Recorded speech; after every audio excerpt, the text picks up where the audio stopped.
Keďže som vystúpený v poslednom bloku, tak mi pripadla taká nedačná úloha zakončiť túto konferenciu a keď som si pozeral ten program, ktorý predchádzal môjmu vystúpeniu, tak som sa obával, že odznie všetko, čo budem chcieť povedať a moja obava sa aj naplnila, ale to skôr je dobrom. Takže ja len veľmi stručne som si pripravil niekoľko ešte poznámok, ktorými by som doplnil už to, čo odznelo, prípadne by som potvrdil to, čo sme tu počuli. Takže bola im pridelená téma s názvom Právne nuancy pracovnoprávnych sporov. Tak je teda všetkým nám je to asi už zrejme, už čo sme počuli aj z našich predchádzajúcich skúseností, že pracovnoprávne spory sú majú určité špecifika. Ak teda odhľadneme od určitých okolností, ako napríklad vysoký vek účastníkov konania alebo ich zdravotný stav, tak je potrebné nejak typovo vymedziť konania, ktoré nejak vo všeobecnej rovine majú nejaký väčší význam než iné a ktoré negatívne ovplyvňujú alebo zaťažujú súkromný alebo pracovný život osôb. Európsky súd pre ľudské práva už identifikoval určité konania, ktoré majú, kde ten účastník má dôležitejší osobný záujem, ako je to v iných. Tak okrem opatrovníckych vecí, ktoré sa týkajú osobného stavu, prípadne zdravia alebo života, alebo trestné veci, ktoré sa týkajú obvineného či poškodeného, sú identifikované aj pracovnoprávne spory, je už v prípade Obermeier proti Rakúsku už v roku 1999 SLP identifikoval, že pracovnoprávne spory tak by mali byť určitým spôsobom nejak zvýhodnené oproti ostatným. Neskôr to aj vyslovene formuloval v neskorších svojich rozhodnutiach, kde akcentoval jednak rýchlosť takéhoto konania, osobitnú starostlivosť, ktorú je potrebné venovať týmto pracovnoprávnym sporom, prípadne nejakú mimoriadnu pozornosť. S tým neskôr bolo aj identifikované aj veci, ktoré sa týkajú sociálneho zabezpečenia, ktoré majú určitý súvis s pracovným právom. Ak teda máme priznané nejaké výnimočné postavenie týmto sporom, tak teda si položiť otázku, že ako je organizované pracovnoprávne súdnictvo v Európskej únii. Tak už to oznelo, že existujú nejaké pracovnoprávne súdy, je to vo väčšine krajín Európskej únie. Máme nejaké špecializované senáty, respektíve komory v rámci všeobecného civilného súdnictva. Potom je to osobitná kategória, do ktorej žiaľ zapadá aj Slovensko, kde neexistuje jednak osobitný pracovný súd, alebo teda nejaký špecializovaný senát či komora.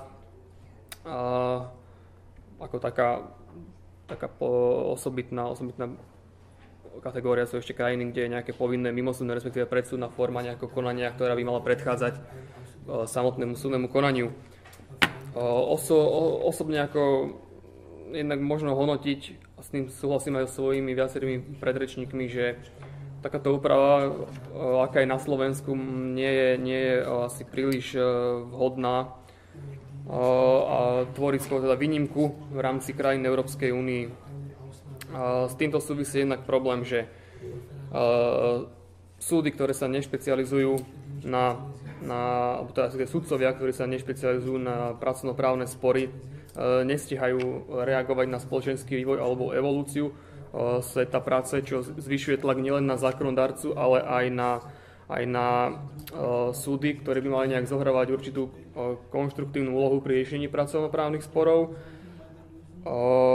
Sudca, ktorý nemá diferencovanú agentu a sa nevenuje špecializovaným pracovnoprávnym sporom, má samozrejme nemá takú mieru schopnosti reflektovať detaily pracovnoprávnych sporov, nie je ani ľahké sledovať tempo, či už toho spomínaného vývoja, alebo teda judikatúry. Ak tu bolo spomenuté, že väčšinu pracovnoprávnych sporov momentálne tvorí otázka neplatnosti skončenia pracovného pomeru, tak možno do budúcnosti skôr podľa skúseností aj z krajín ostatných krajín Európskej únie možno nejak očakávať nejakú rastúcu zložitosť týchto pracovnoprávnych sporov, ktoré vyplývajú z pracovnoprávnych vzťahov alebo teda ktoré priamo súvisia Samozrejme, okrem týchto klasických sporov o neplatnosť sú to rôzne konflikty, ktoré sa týkajú už zásadných rozporov na úrovni práv, slobod, aj samotných zásad celého právneho odvetvia. Možno spomenúť jednak napríklad osobnostné práva zamestnancov, ochranu osobných údajov, ochranu súkromia, slobodu prejavu, či dôstojnosť zamestnanca ako ľudskej osoby, či právo na rovnaké zaobchádzanie. Plus možno teda už aj očakávať nejak väčší nárast sporov, ktoré sa týkajú základných unijných slobod, ako je voľný pohyb pracovníkov, služieb, podnikov. A na druhej strane je tu právo zamestnávateľa vlastniť majetok a nakladať s ním. Kvalitné pracovnoprávne súdnictvo v podstate by malo nejak mať aj tú preventívnu funkciu, kde je podľa mňa nevyhnutný skôr výklad toho zákona ešte pred jeho samotnou aplikáciou. A to možno dosiahnuť len v tom prípade, ak bude teda existovať špecializácia. Stiahnuť to na slovenskú realitu, tak myslím, že by úplne stačila, keby existoval pracovnoprávny senát na Najvyššom súde Slovenskej republiky, ktorý by inak akože tvoril a zjednocoval judikatúru podľa vzoru Českej republiky. To by zvyšovalo jednak samotnú predvídateľnosť a aj právnu istotu účastníkov konania. Tu však treba povedať, že môže nastať aj riziko monopolizácie a presadzovanie jedného právneho názoru. To je problém, ktorý samozrejme tiež je potrebné reflektovať, ale ako to skôr súvisí s úlohou už samotného sudcu a jeho kvalitou, jeho osobnostného vkladu do samotného vedenia konania. Snažil som sa nejak identifikovať určité kritériá, ktoré by mali byť zohľadňované pri pracovnoprávnych sporoch, a je to samozrejme vyrovnávanie určitej nerovnosti, zohľadňovanie klasického protikladu, nerovného postavenia sporných strán, ale tu by som tiež ako dodal, že používať pojem ochrana slabšej strany je zavádzajúce a nemôžno to generalizovať, lebo nie vždy je zamestnanec slabšou stranou. Na osobnosť sudcu treba jednak samozrejme už spomínané odborné znalosti, aby sa špecializoval nejaké praktické skúsenosti. Ďalším kritériom by malo byť zjednodušenie prístupu k súdu, ktoré však nesmie byť na úkor rýchlosti. S tým aj súvisí modifikácia generálnych pravidiel na konkrétne pracovnoprávne spory, ktoré tu už boli spomínané, ale tu však skôr sa obávam, ak sa to kodifikuje do znenia zákona, tak skôr sa obávam nejakého formálneho alebo až rigidného uplatňovania tejto výnimky ako automatickej ochrany slabšej strany. Tu skôr by mal byť ten sudca by mal s nejakou proporcionalitou zohľadňovať konkrétne okolnosti prípadu. V podstate to by som tak v krátkosti zhrnul vzhľadom aj na časový skos, ktorý máme, takže to je asi tak z mojej strany všetko. Prípadne môžeme ešte z diskusí nejak prebrať niektoré základné veci alebo otázky, ktoré by vás zaujímali. Ja vám ďakujem za pozornosť. Ďakujem veľmi pekne pánovi doktorovi Porbanovi. Ja už nebudem zdržiavať, možno jednu takú pripomienku na záver, ktorá mi tu z toho vyplynula. Viacerí predrečníci tu povedali, že majú problém s tou formuláciou ochrana slabšej strany.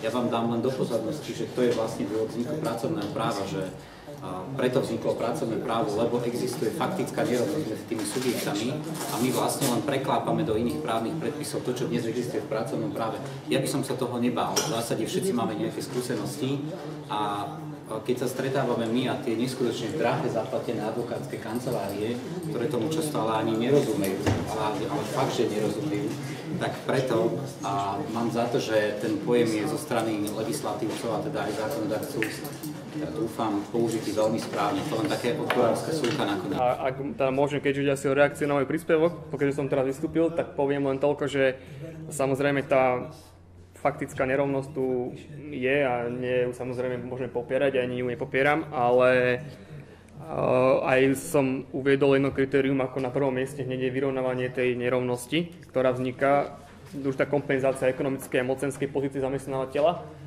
Ale práve tým, že sa to takto vyslovene explicitne uvedie do zákona, tak mám takú ako keby obavu, že sa bude to postupovať automaticky bez ohľadnenia toho konkrétneho prípadu.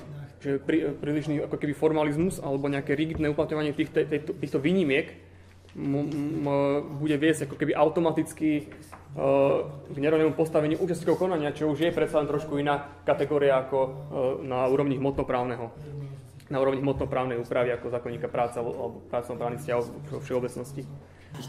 Ja vstúpim teda do tej vedeckej diskusie, ktorú sme načrtli a súhlasím, ale nemôžeme sa tváriť, že napriek tomu, že pracovné právo je zaradené do oblasti súkromného práva, má klasické a dodržiavajú sa klasické tie princípy, ktoré platia v tom všeobecnom súkromnom práve. Napriek tomu, že áno, keď idem kupovať, tak je tam rovnosť účastníkov, môžem povedať nie. Pri 400 000 nezamestnanosti ťažko poviem tomu zamestnávateľovi nie, alebo ohlasím nejaké nekalé praktiky a tak ďalej. Jednoducho, je tam zakodovaná tá faktická nerovnosť. To len samozrejme, ako ja ho nepopieram, takže to je jasné len tým, že ak ich dáme zamestnanca na úroveň spotrebiteľa a už dopredu z neho robíme hlupáka v úvodzovkách, ktorý si nevie chrániť svoje práva, je už možno ako nie je príliš ideálny návod na postup už súdu v konkrétnom spore. Jedna poznámka. V Nemecku je pracovná zmluva považovaná za spotrebiteľskú zmluvu. A jedna poznámka z neutrálnej strany. Hovoríte, že zamestnávateľia tomu nerozumejú. Znamená to, že s vami nesúhlasia, preto tomu nerozumejú? Alebo... Niekedy a niekedy nie. Niekedy tomu naozaj nie. Oni zase môžu povedať, že vy tomu nerozumiete, alebo s nimi nesúhlasíte. A našťastie my tomu rozumieme. Áno. Keďže máme časový sklz, ja by som si dovolila uzatvoriť diskusiu, ale tak pár slov, čo ma v tomto momente napadlo na záver.